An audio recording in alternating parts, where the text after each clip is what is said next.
Good morning, everyone, and welcome to this meeting of the Western BCP Planning Committee. Before we get down to business, I'll ask the Democratic Services Officer, Rebecca Rhodes, to read out the housekeeping notices and tell us about any apologies and substitute members. Thank you. Thank you, Chair. Please note that this meeting is being recorded by the Council for live broadcast and will be published on the Council website for a minimum of 6 months. The meeting may also be recorded or streamed for live or subsequent broadcast by members of the public, although ultimate discretion in this matter lies with the Chair in case of disruption. For those in the room, please note if the fire alarm sounds, please exit the building by way of the nearest available signed fire exit route and make your way to the assembly point at the War Memorial in the gardens opposite the front of this building in Bourne Avenue. Finally, please ensure background noise is kept to a minimum and mobile phones and other devices are turned off or switched to silent for the duration of the meeting. For those in the room, this includes turning off microphones and turning the volume down completely on your laptops. Thank you. Moving on to apologies. We have received apologies from Councillor Sidaway, Councillor McCormack and Councillor Challoner, and there are no substitute members, Chair. Thank you. First of all, I'll ask members of the committee and others present to introduce themselves. My name is Shannon Heatherlands and I'm chair of this committee. Thank you. Councillor Joe Clements, Vice Chair of this committee and Councillor for Penhill Ward. Joe Salmon, Councillor for Moordown Ward. Cameron Adams, Councillor for Kinton. Councillor Cooper for Hamworthy. Councillor Hitchcock for Hamworthy. Councillor Chapman Law for Alderney and Bourne Valley. Thank you. And officers we have present. Steve Llewellyn, Team Leader for the Western Team in Development Management. Monica Kvetkovska, Team Leader for the Western Team. Katie Harrington, Development Manager. Development Management Manager. Rebecca Rhodes, Clerk to the Committee. Thank you, everybody. And there will also be experts from various departments who can be called on online, and the presenting officers for the 2 cases, well, 3 cases, effectively 2.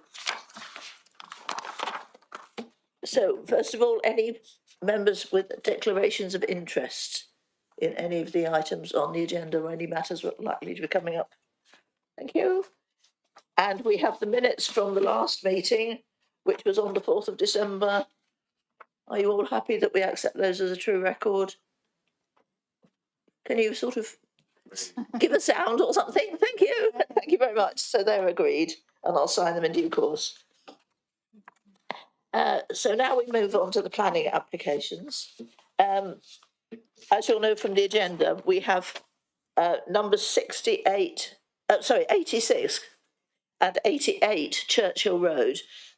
These are 2 separate applications, but because there are actually at the moment a pair of semi-detached houses and the issues are basically the same for both, the presentation and all the comments, all the representations will be taken together for the 2 of them, with any particular reference, if there is any need for a reference to one or the other.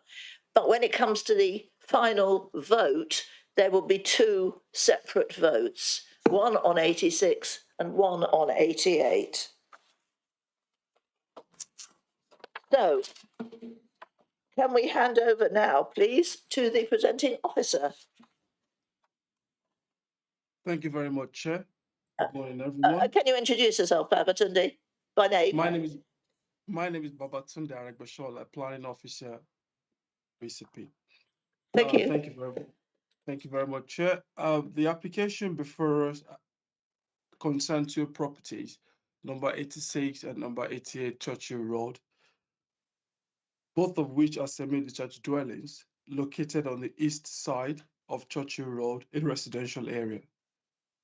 This site lies within a sustainable location and has been categorized as Zone B, offering convenient access to shops, services, and public transport. I will begin with number 86 Churchill Road. Next slide. Next slide, please. Number 86 Churchill Road is a semi-detached dwelling, as you can see on the screen. The property features a low brick wall at the front with a small stairway leading to the entrance. There is an existing access from Beaconsfield Road to the rear of the site, where parking spaces are currently available. There is an extent planning permission under APP/230082/F for extension to increase the habitable rooms within this building. The implementation of this permission has begun on site. The current proposal seeks to convert the dwelling into an 8-bedroom house of multiple occupation. Each bedroom will have its own bathroom and toilet facilities. There are 2 shared kitchen and sitting areas which serve the future occupants. The overall living arrangement is considered acceptable and complies with policies PP27 and PP28 of the Pool Local Plan. Parking is a key consideration. The proposer intends to retain existing access from Beaconsfield Road, leading to parking spaces at the rear of the property. Submitted plans indicate provision for 1 parking space for residents and additional loading area. During the application, the Highway Authority was consulted and confirmed that retaining the existing parking arrangement will meet the parking standards requirement for 1 space per HMO of this size. Cycle parking provision are also included and meet the relevant guidelines. Furthermore, the site's sustainable location provide excellent access to local amenities and public transport. Turning to the second application, number 88 Churchill Road, also a semi-detached dwelling. The proposal mirrors the previous application, seeking conversion to 8-bedroom HMO with a similar internal layout and living arrangements. The property likewise situated within Zone B, ensuring easy access to shops, services, and public transport. As with the first application, parking remains an important consideration. The Highway Authority was consulted and raised no objections regarding the existing access.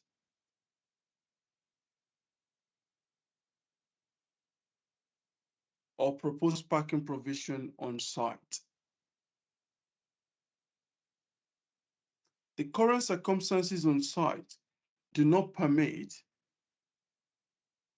further provision of off-site parking without having harmful consequences to the amenity of the local residents and future occupants.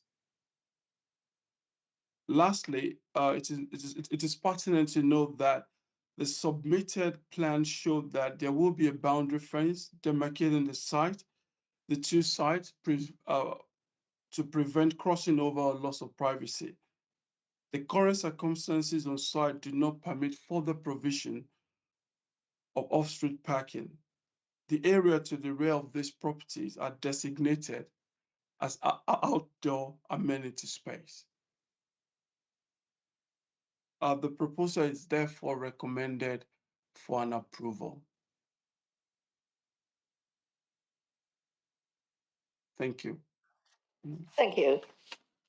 So now we have 2 speakers in objection, Jacob Tranter and Ben Winter. Is one of them present? Or have we, right, we have their written submissions, which will be read out by the Democratic Services Officer. Thank you, Chair. So the first objection statement is from Jacob Tranter, who was hoping to be online, but he isn't, so I'll read that out on his behalf. This new proposal is a complete mockery of the BCP planning process. It undermines trust. It pulls the rug from beneath residents who relied on a clear and recent approval by the exact same owner, Mr. Ewan Elroy Lambuchardary, for APP.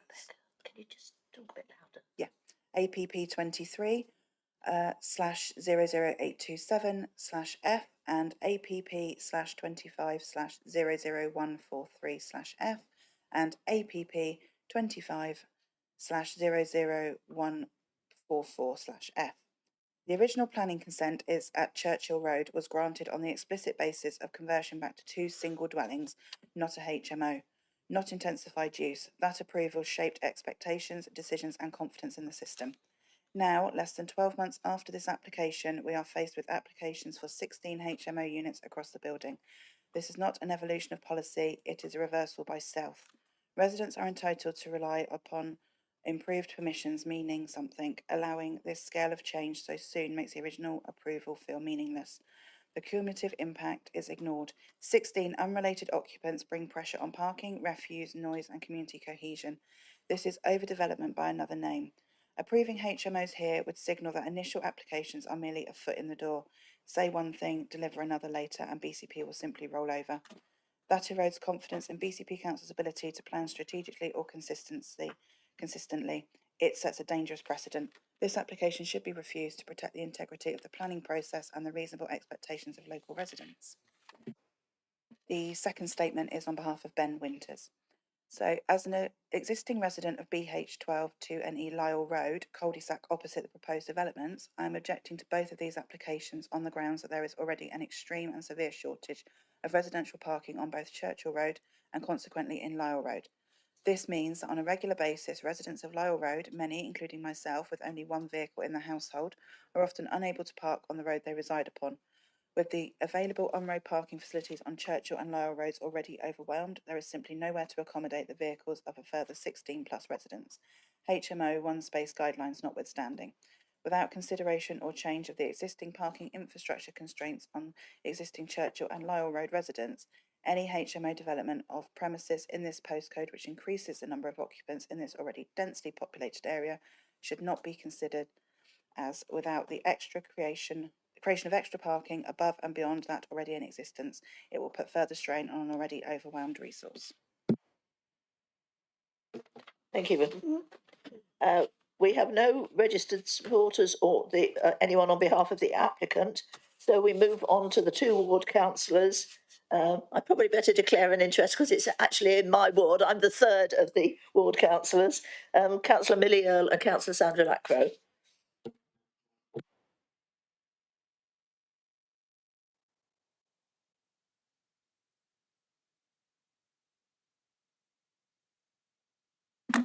Thank you, Chair. Can I just clarify? I thought you said there were 2 submissions from residents. There were, and Rebecca's read them both out. One from Jacob Tranter and one from Ben Winter. Okay, thank you, Chair. I'm speaking as a ward councillor on behalf of residents who feel deeply concerned about the impact of these 2 applications, both seeking permission to convert what are currently family homes into 8-bedroom HMOs directly next door to one another, meaning 16 people living in effectively a single building. I recognise that HMOs play an important role in providing lower cost accommodation for students, young professionals and contract workers. But planning also requires us to consider the overall balance of housing types in our community, the cumulative impact of development and the effect on residential amenity. Residents have raised strong and consistent concerns, including parking pressure on streets that are already strained, higher residential density, putting further strain on our stretched public services, additional noise from more activity at the addresses, and the cumulative impact of these 2 side by side. Most significantly, the loss of 2 family-sized homes in an area where those homes are desperately needed. We know that our emerging local plan evidence base that the greatest unmet housing need in BCP is for 3 and 4 bed family homes, a point reinforced repeatedly but ignored by a market that rewards quantity over quality. Every time a family home is lost to an HMO conversion, that need becomes harder to meet. Families struggle to find appropriate housing, putting further pressure on our council's housing services and denying people something that is fundamental to their health and well-being. Looking at these 2 applications together, the cumulative impact can't be ignored. An isolated HMO may be acceptable, but two 8-bed HMOs side by side fundamentally changes the character and balance of this part of Churchill Road. It reduces family housing, leading to families having to move elsewhere, increases the density far beyond the norm for this area, and creates a cluster effect that residents rightly fear will lead to more applications of this nature. Residents feel overwhelmed by the scale of change being imposed on their neighbourhood, and I think it's important we recognise the practical reality behind their objections. As things stand, councils have very limited tools available to resist the loss of family homes to HMOs, despite the clearly documented need for those homes locally. I believe the government should give councils stronger powers to review HMO conversions where they undermine local housing need and undermine the very fabric of our communities. I raised this on Friday when I met with one of our local MPs to discuss planning matters and was pleased to hear that he was supportive of tackling those issues. In closing, residents are not asking for us to reject HMOs outright. They're asking for fairness and balance and a recognition that the neighbourhood can only absorb so much. These two proposals together tip the balance too far and ask committee to give weight to the cumulative impact and the loss of family housing, and to reflect whether this scale and concentration of HMO development is truly in the interests of the local community. Thank you. Thank you, Councillor Earl, and now Councillor Macro. Thank you, Chair. I'm speaking because these two applications have attracted a significant amount of concern from local residents, and it is my role to reflect those worries clearly and respectfully. Both proposals seek to convert two neighbouring family homes into 8-bed HMOs. I recognise that, taken individually, each applicant has been assessed as meeting the relevant national and local policies. However, for residents living in this community, the impact is not perceived in isolation. The reality on the ground is that these would be large, high-density HMOs side by side in a street that has traditionally been made up of family housing. Residents are worried about parking pressures, and while parking standards may technically be met, people are understandably anxious about what two 8-bed HMOs will mean in practice. Residents have raised concerns about increased noise, particularly from more transient occupation, and the effect on the character and cohesion of the area. Another key point raised by the community, by my colleague, and one I share, is the loss of two family homes in a council area where the documented need is firmly more family-sized housing. Is the need for more family-sized housing, apologies. For many people, these houses represent the kind of homes families are struggling to access, homes with gardens, driveways, and community networks. Residents feel that the shift towards more high-density HMOs risks undermining the long-term sustainability of their neighbourhood, and I believe their voices deserve weight. I also want to emphasise that it's not about opposing HMOs in principle. HMOs do play an important role in providing affordable accommodation for many people, and they are a legitimate and necessary part of our housing mix. But the community is asking for balance, where the concentration and cumulative impact of HMOs in specific streets can be properly managed. At present, the planning system simply does not give communities sufficient ability to intervene on those wider grounds. Today, even if the committee feels compelled to approve these applications due to policy compliance, I want to place on record the strength of local feeling and the genuine sense of frustration residents have about the limitations of the current framework. I would also urge us as a council to continue pressing government for stronger powers so that we can better protect family housing where needed, better manage concentrations of HMOs, and make decisions that reflect both national policy and the lived realities of our communities. Thank you. Thank you, Councillor Macro.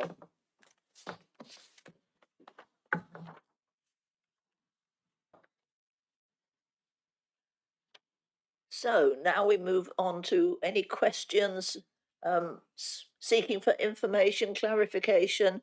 This is not debate about the pros and cons of the application at this stage. This is just for greater clarity on any points of uncertainty. I've got Councillor Salmon and Councillor Adams.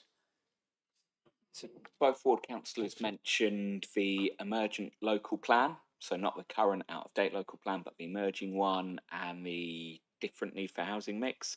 Am I right in thinking that is not a planning matter? We cannot go, well, the new local plan, when it finally comes in, says bumpty bumpty boo. I don't think we can think of it, but I wanted to check.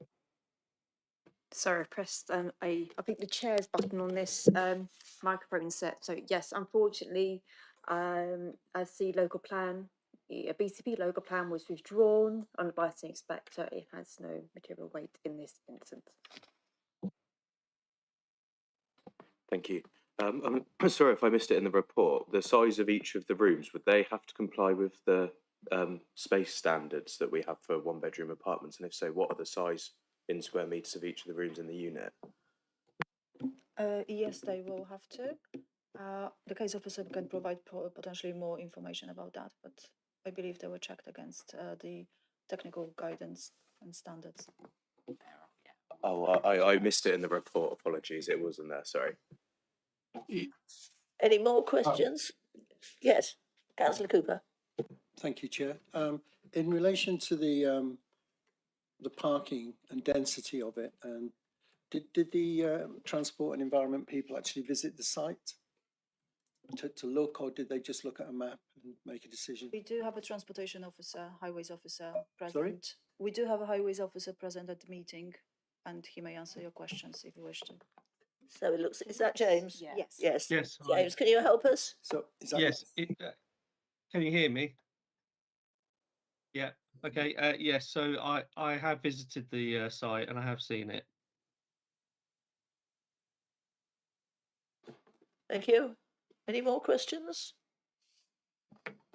Councillor Salmon? Oh, sorry, I must admit to being somewhat cynical. I didn't think you would have been out to the site, James. So I must apologise for assuming that didn't happen. Is there any empirical evidence to back up the assertion that there wouldn't be undue parking pressure that you were able to gather? Were you able to do a survey or anything like that? I mean, obviously, the site, there are parking issues there. However, the proposals do meet the parking SPD in terms of providing sufficient parking within the site, and therefore it's not anticipated that there'll be overspill of parking onto the street. So there's not a lot more that I can say about that. Thank you, James. Oh, a follow-up from Councillor Salmon. So it's just I'm always curious if we've got practice that matches the theory, because I know there are many streets in my own ward that there is parking sufficient to meet the current SPD and so forth, but then there are significant parking issues wherever you go and see, oh yeah, you'll see routinely, yeah, people are parking on double yellow lines, you know, and so forth.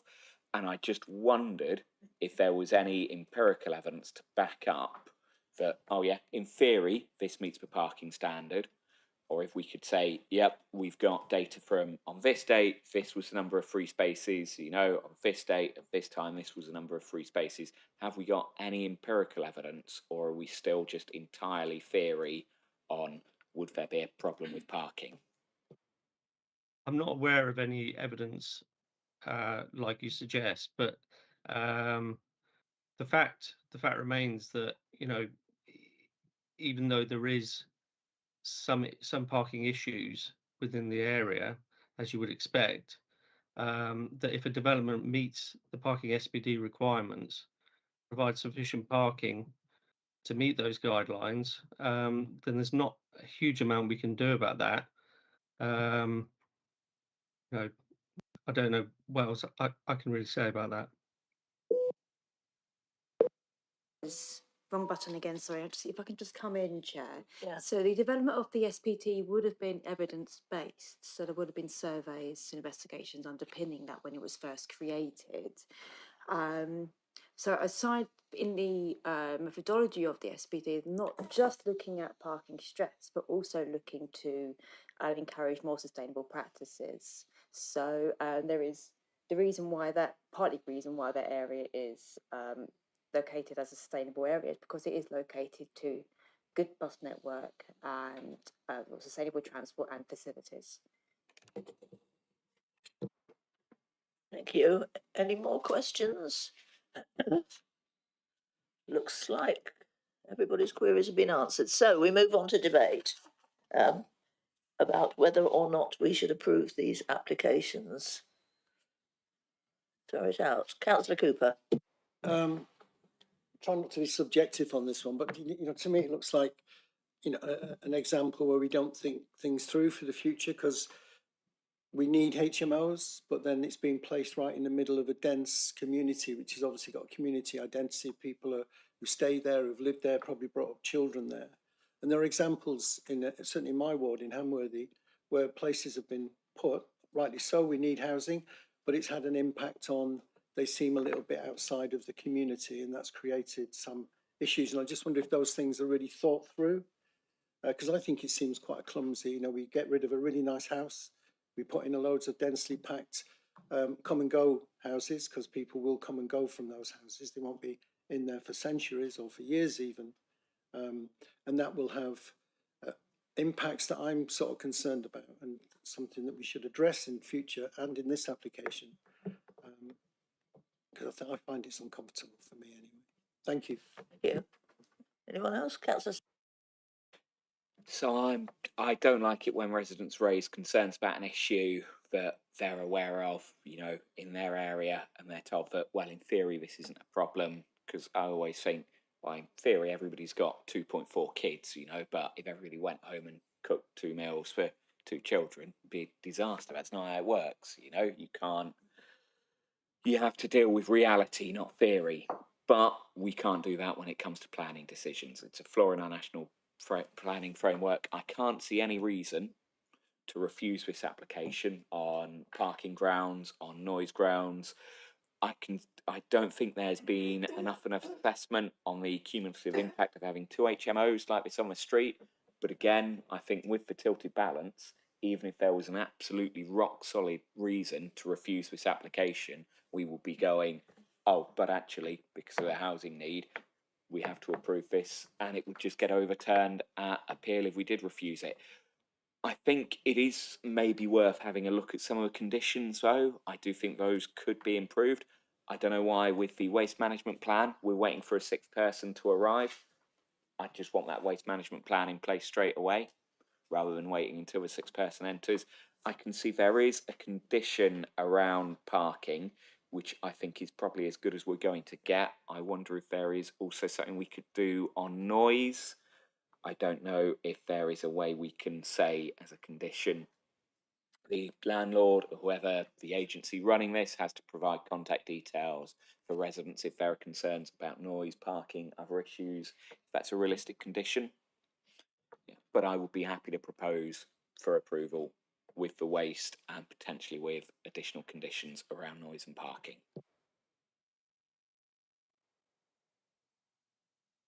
Sorry, not a proposal yet, but I'm minded to approve.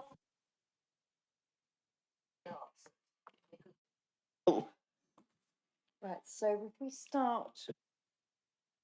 if we start with the waste management condition, the reason why it was put down as 6 is because of the need to have a trigger for the requirement to come in. So if we were to say prior to occupation, the issue is it's already residential property. How would we know when it's got to the point of a HMO? So a sui generis HMO is after 6.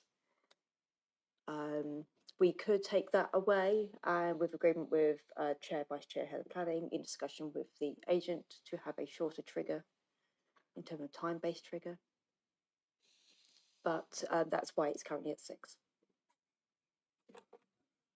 Councillor Salmon. So I think I'm being a bit thick. I'm not saying that they have to manage the property as if there are 8 people living in there when there's only 1. What I'm saying is, before anybody moves in, before work starts, they need a plan to deal with, if this was fully occupied, here is our waste management plan. We have, this is doable, because what I wouldn't want to happen is for the sixth person to move in and then to suddenly be told, oh yeah, no, we thought this was possible to sort this out, but actually we're going to give you this awful thing now, and so on and so on, and for it to be a, oh well, we've done it now, because that almost seems to be something that happens quite often in planning, where we say, oh, we don't want this, and they go, oh, we've built it now anyway, oh well, what a pity, never mind.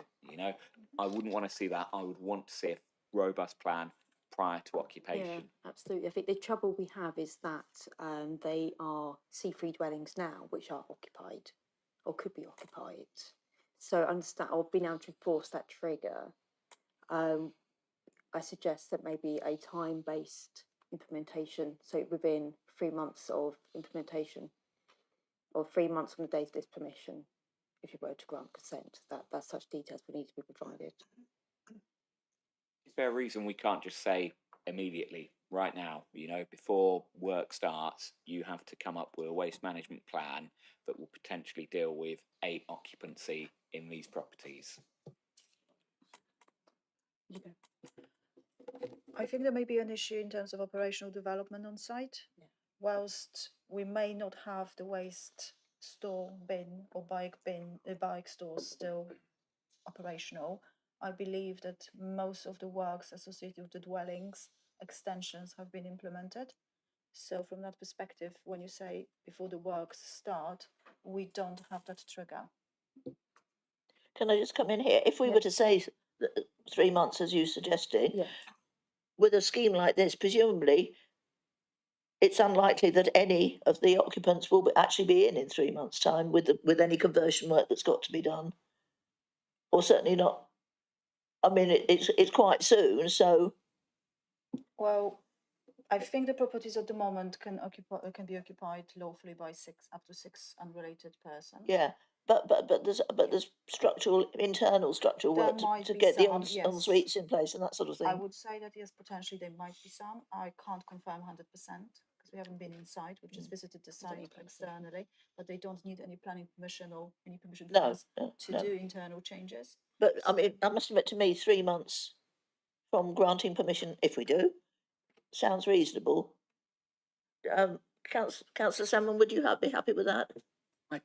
I look at 20 and it says no part of the development hereby permitted shall be occupied unless the access That's our parking condition. Can't we simply put the same, no part of the development hereby permitted shall be occupied unless waste management plan?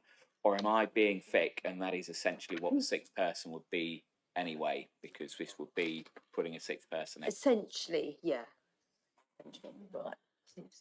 Councillor Adams. I'm sorry to take us back to questions, but specifically about the parking SPD for houses of multiple occupation. It says on the actual document that it's for the use of a dwelling house by 3 to 6 residents as a house of multiple occupation with the restriction of 1 per HMO. But this is actually for 8 people, and it actually says MB large HMOs more than 6 people are unclassified, therefore sui generis. Apologies for my butchering of the pronunciation. My Latin isn't what it used to be.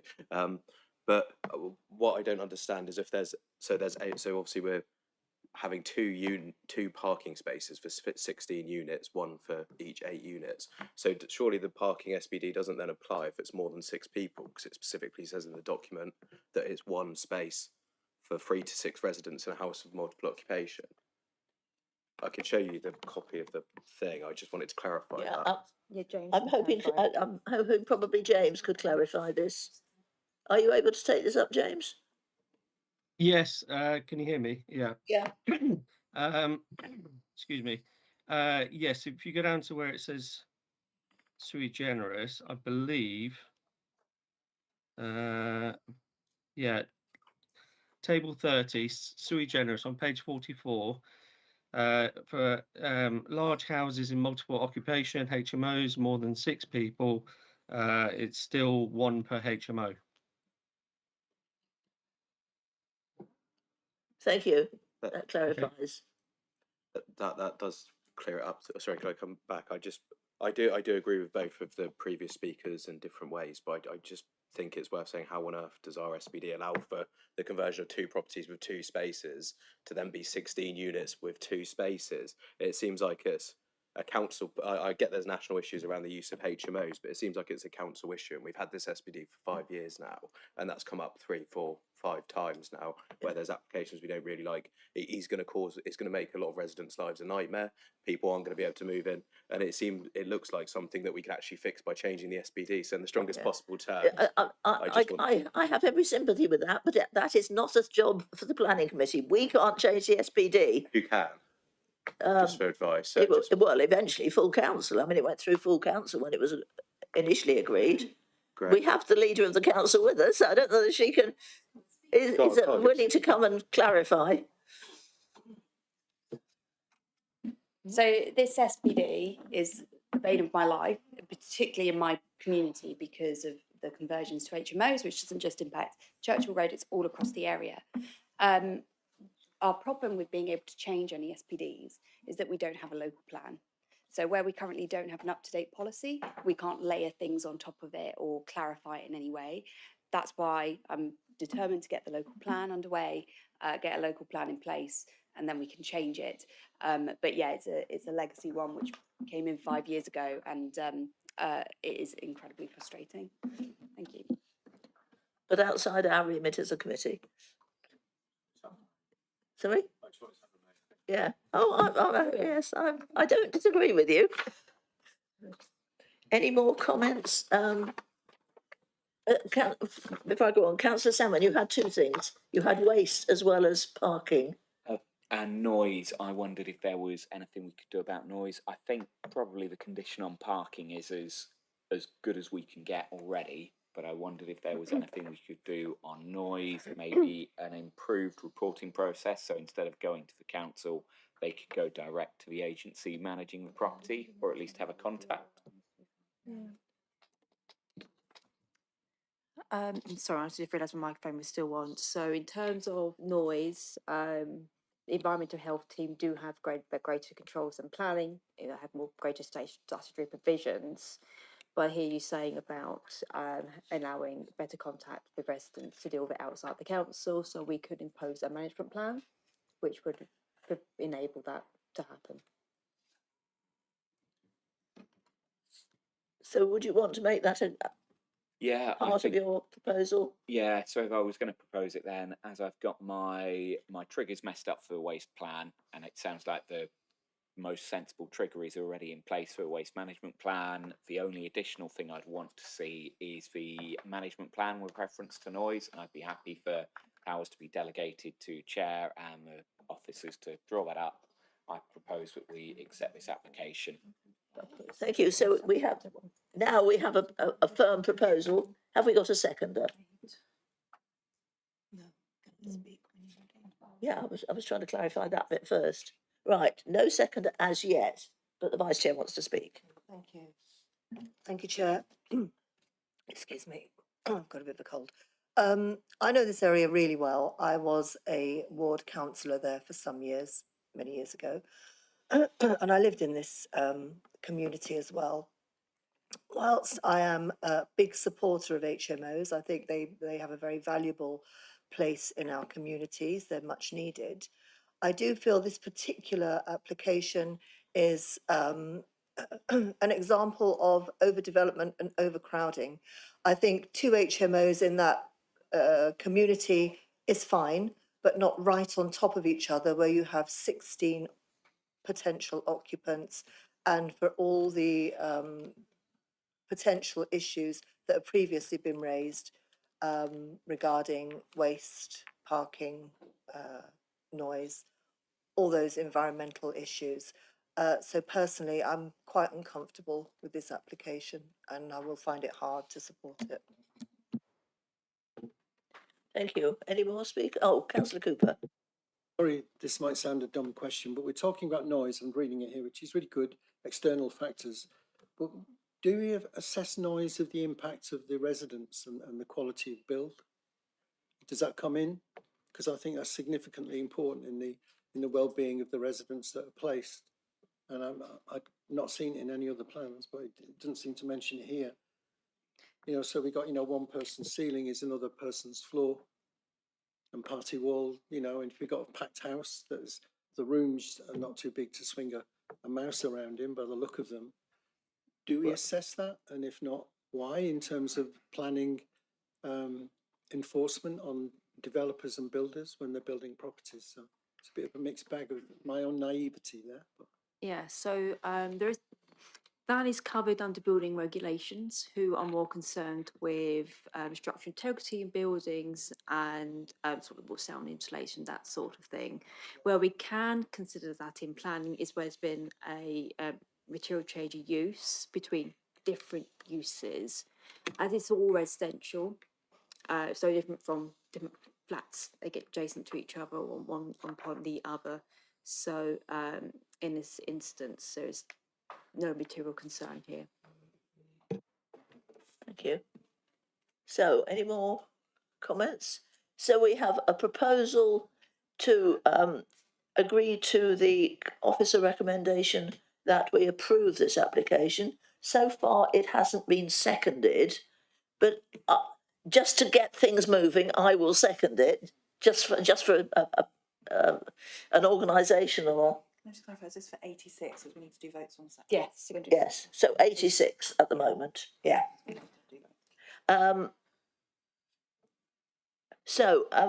Any more officers, any more comments from officers? Anything you want to take up that you haven't taken up already? No. Right. As I said earlier on, this is in my ward, so obviously I know it quite well as well. And like so many of us, I'm very concerned about the proliferation of HMOs. Yes, in certain circumstances, they are very valuable for people, particularly at a certain phase of their lives, but older people as well. I've heard of people in their 60s who live in an HMO and are very happy in other areas. You can't predict, but it's also the tension between the housing needs, which, as Councillor Earl has said very clearly, is for 3-bed, 4-bed family, larger homes, far outweighs the need for small 1-bed units, be it in HMOs or studio flats or even 1-bed flats.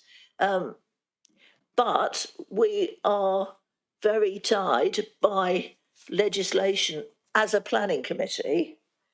And as has been said by other members, on purely planning grounds, I don't think there's any reason to refuse these. I don't like it. I would much rather they were being used for something else, kept as family homes ideally, or maybe converted into 2 flats per property, or both of a reasonable size. But on purely planning grounds, I fear our hands are tied, which I'll have another rant, already been mentioned, brings us back to legislation, both government legislation and to some extent local. Once we can get the local plan in place, we can have much more, depending what's in the local plan, of course, we can have much more say and much more control over things like the SPD and probably numbers of HMOs density. I don't know, but it opens the path for the possibility at least.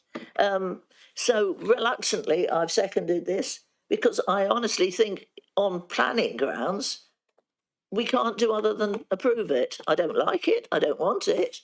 And I have absolute sympathy with the residents who are very concerned. I would be if I was living near and it had the possibility of 16 more cars with only a very small number of parking places.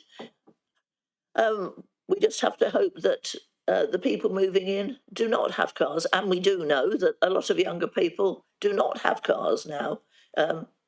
Middle-aged and older go for cars. Younger ones, on the whole, are less likely to have cars, but many do, of course. So that's the position, and my comments apply to both properties, but initially we're talking about 86. I noticed Councillor Chapman-Law. Yeah, I'm in agreement with you, Chair. Like, there's 3 schools within half a mile of this place. You know, should be family homes here, and I'm not a fan of HMOs. think we should be building flats. So that's another subject. But again, as you say, I'm struggling to find any planning reasons to vote against it. Unfortunately, it's a shame to lose a family, two family homes to this. And the parking around there is a nightmare, and without the ability to say, people that moving in here can't have a car, we're at the trust that they'll go, actually parking around here is awful, and I'm not gonna move in here because I drive, or actually I don't drive, the bus is just down here. I'll so without that ability to specify that you can't have a car, just like we say, they can't be a part of any parking permit scheme. Without that ability, it's very difficult. Thank you. So we've got a motion seconded. This is about number 86 initially. So we'll put it to the vote. Those who think we should approve this application, please vote now. 1, 2, 3. And those who think we should refuse this application, vote now. 2, 2. And those who are abstaining.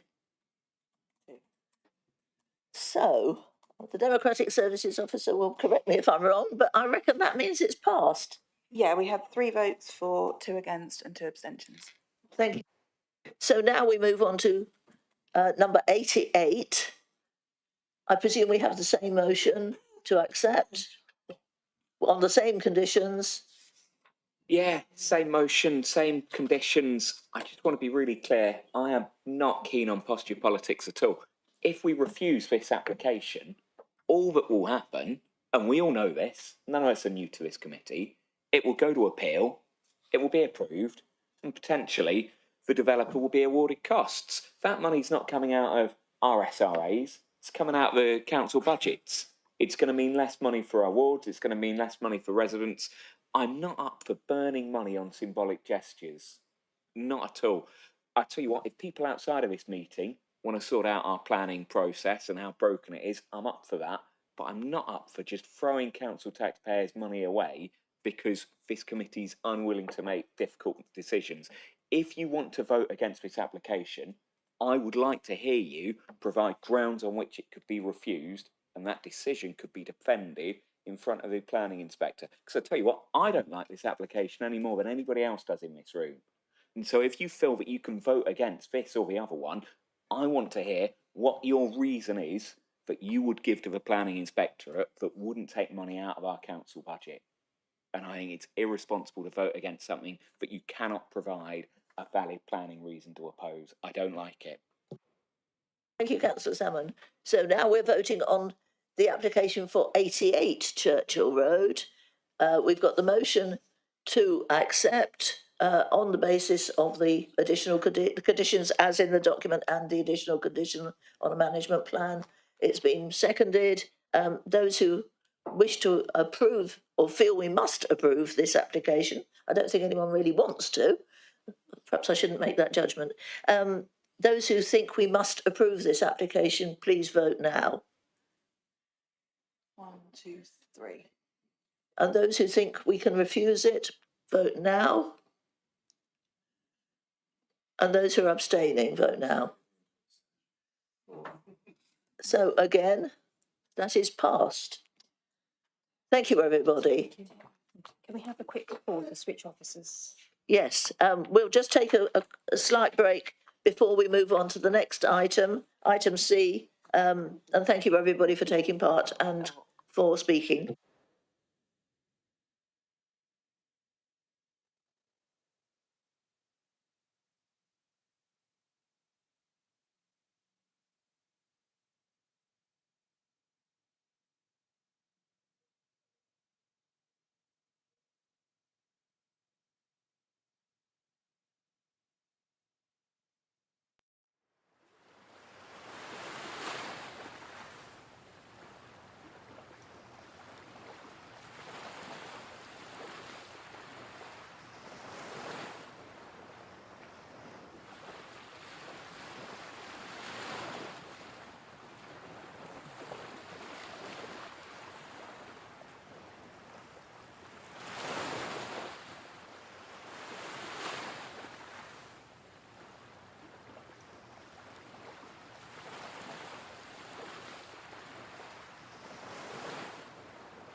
So, welcome back to the continuation of the Western BCP Planning Committee. Now we're moving on to item 6C, and I'll hand over to the presenting officer, Alicia Brown. Thank you, Chair. Good morning, members. The application before us today is for 34 Bucluan Road and relates to the demolition of the existing property and for the erection of a block of 13 flats with associated parking, access and landscaping. Just to draw your attention to the addendum report, firstly, the latest comments from Urban Design Officer dated the 15th of October 25 now raises no objection to the proposed development.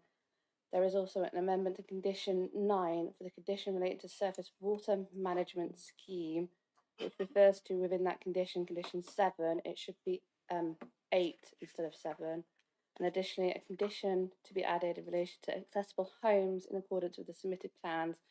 And there is also a table clarifying the Section 106 agreement.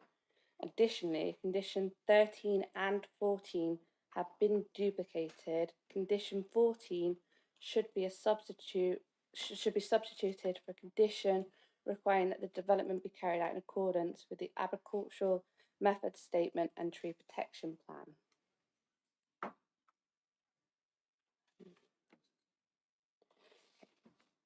So the site is located on a corner plot between Bucluan Road and the avenue. The site comprises of a large detached house with a detached garage.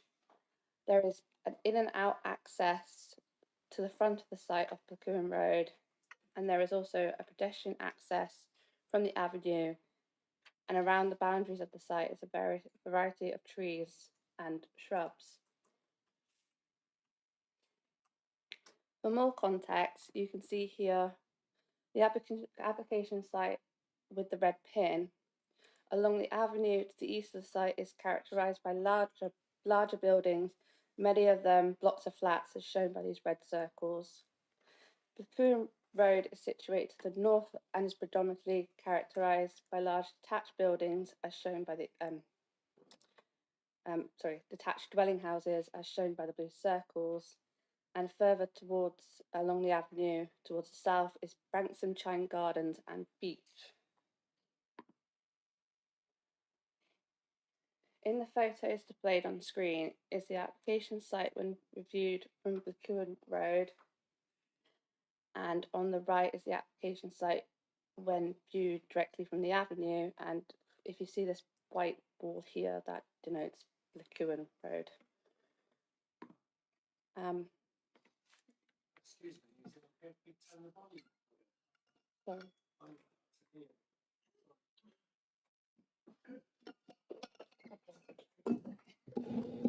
Yeah.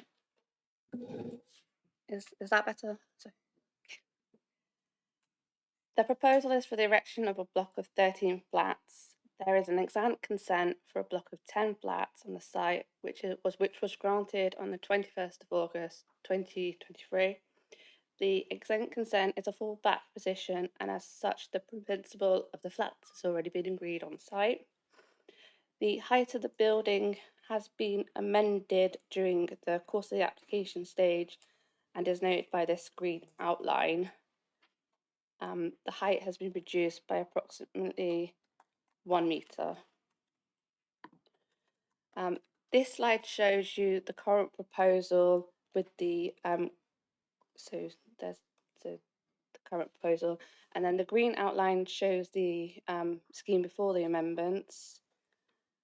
The blue outline shows the exempt consent, which was for a 4-storey building with one of the floors would have been in the basement, and the pink outline shows the existing dwelling currently on site. The proposed height is not specifically greater than the exempt consent, and both schemes would comprise a 4-storey block of flats. However, the current proposal will present all 4 stories within the street scene rather than incorporating one within the basement. This arrangement would be achieved by reducing the floor to ceiling heights of each story, as mentioned in the planning officer report. The changes in the scale and massing would be minimal and could be absorbed within the site. This slide is a little bit busier, but as per the previous slide, if you can see the faint blue outline, that shows the exempt consent, and the pink outline shows the existing dwelling. As well as the amendments to the height of the proposed building, this front corner here of the proposed building has been amended to a more curved appearance to soften the appearance rather than a pointy prominent feature that was originally submitted. I should also highlight, just to clarify, that this blue dark patch here is the parking arrangements that was under the exempt consent, not in this permission.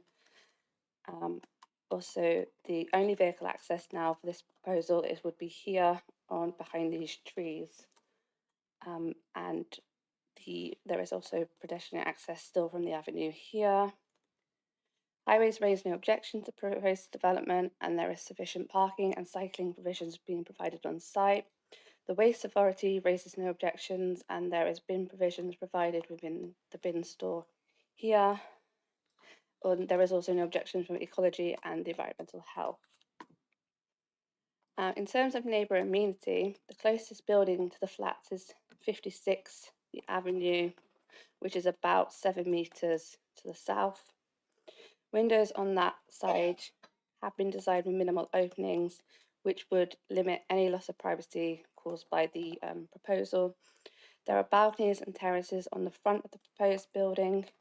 These could allow some angle views towards the flat, so a privacy screen condition is recommended for the southern sides of this eastern elevation for flats 9, 10, 12 and 13 on the second and third floors. Overall, the proposal would not cause harm in terms of being overbearing, blocking sunlight, daylight or loss of outlook. Separation distance between the application site and number 32 Clearing Road to the west of the site would be approximately 19 metres. This separation distance is considered sufficient in an urban setting to avoid privacy or amenity issues. In terms of internal layout, the flats are well designed and have been designed in excess of the national space standards, and they have access to the shared gardens and or private terrace balconies, and this is the ground and first floor, and this is the second and upper floors. In terms of landscaping, the proposal will result in the removal of some trees on the site, as shown by the red dots, which are 2 oak trees and 2 cypresses and some shrubs and hollies trees would be removed. These trees are considered to be of poor quality, and the tree officer raises no objection to their removal. As shown in this landscaping plan, the proposal would plant new trees on site. This includes 3 oak trees to the front along here, 3 cherry trees to the front facing Bucklewin Road, and 3 holly trees to the rear closest to number 32. Additionally, there was to be some additional shrubs installed and laurel hedging around the perimeter. Again, the tree officer raises no objection. In terms of B&G, the B&G officer raises no objection to post-development subject to conditions in Section 106 agreement. To summarise, this scheme would help meet local housing needs while ensuring design quality and environmental impact. Subject to conditions and contribution, this application is recommended for approval. That's the end. Thank you. Now we move on to the registered speakers, of whom there is actually only one. We have no objectors or ward councillors, but on behalf of the applicant, we have Giles Moore, who is with us in the room.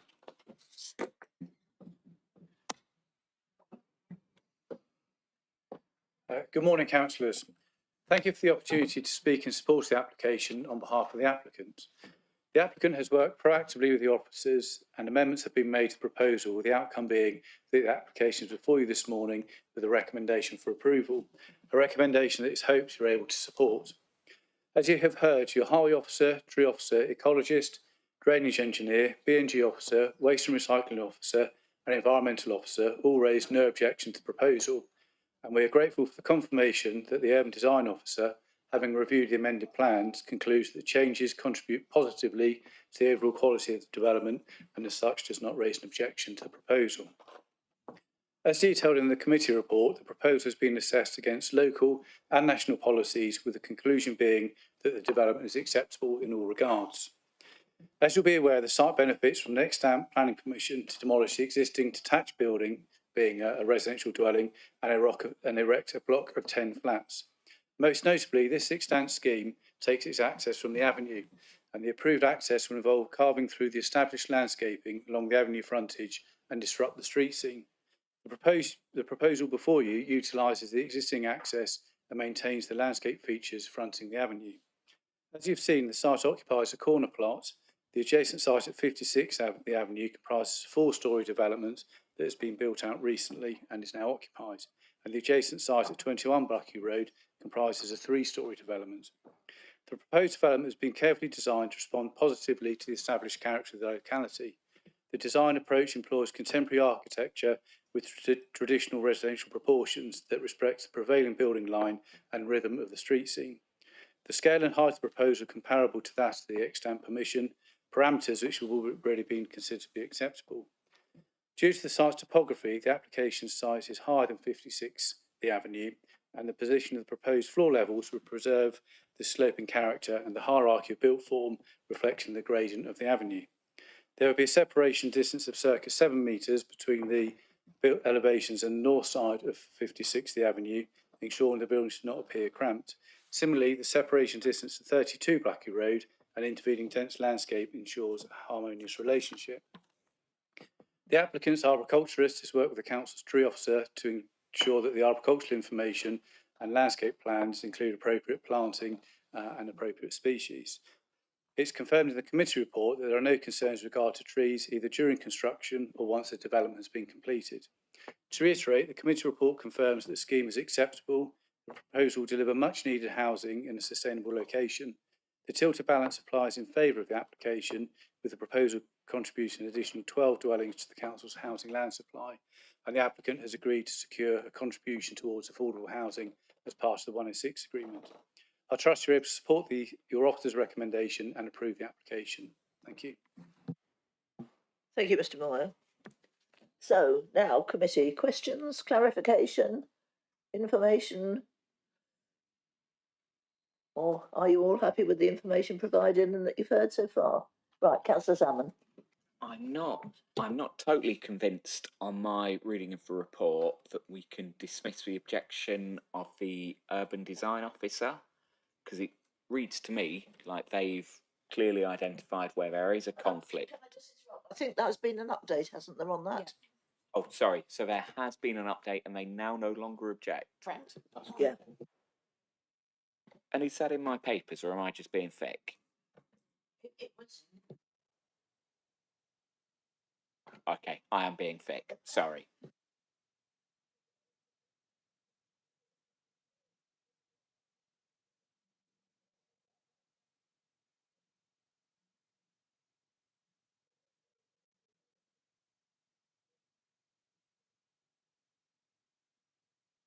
So back to the matter in hand, and this, you know,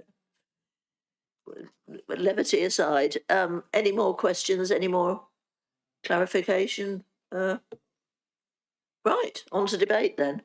Debate. Councillor Adams.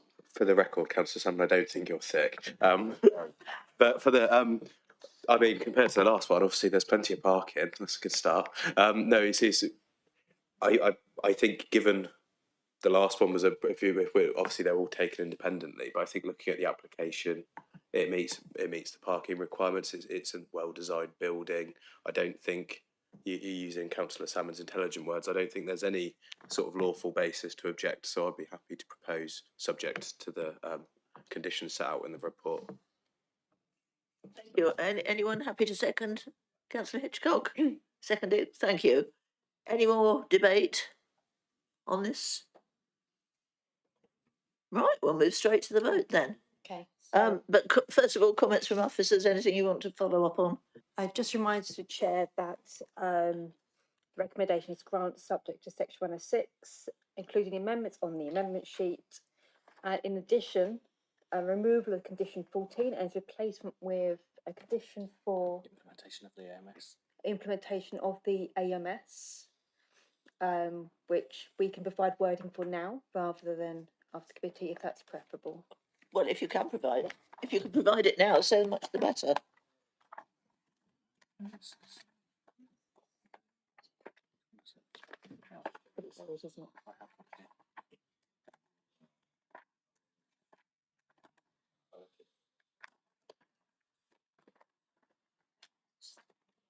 Oh, brilliant. So the wording of that condition to be added is no part of the development hereby permitted shall be carried out other than in accordance with the details and timetable contained in the approved arboricultural method statement and tree protection plan from Tree Core Consulting Limited dated 14th of November 2025. The reason for this condition is to ensure that trees and their rooting environments are afforded adequate physical protection during construction. So, happy with that. Thank you. And seconder as well. Okay, any more debate? No, we'll move straight to the vote then. Those who wish to approve this application for 34 Bracoo Road, vote now, please. That's Well, unanimous. It is. Yeah. Thank you, everybody. And the only item left on the agenda is the appeals report. Thank you, Chair. So we now have appeal decisions from January to December 2025. Across that year, we have had 181 appeal decisions, and only 32% of those have been overturned by the planning inspector. Unfortunately, in the month of December, we did receive a 6 out of 11 allowed appeals. The appeals report provides a summary of the reasons for those, but they include the inspector not agreeing with, on balance, with our arguments with regard to heritage, design, some amenity as well. I draw your attention to 122 Matcham's Lane. This appeal was dismissed, but costs were awarded against the council because the officer had considered matters which were not part of the proposed development. As this just a reminder that we must be careful to only assess what is before us, including in the proposal description. That's it. Thank you, Chair. Thank you. So that brings us to an end of business. So I'll close the public part of the meeting at this point. Thank you, everybody.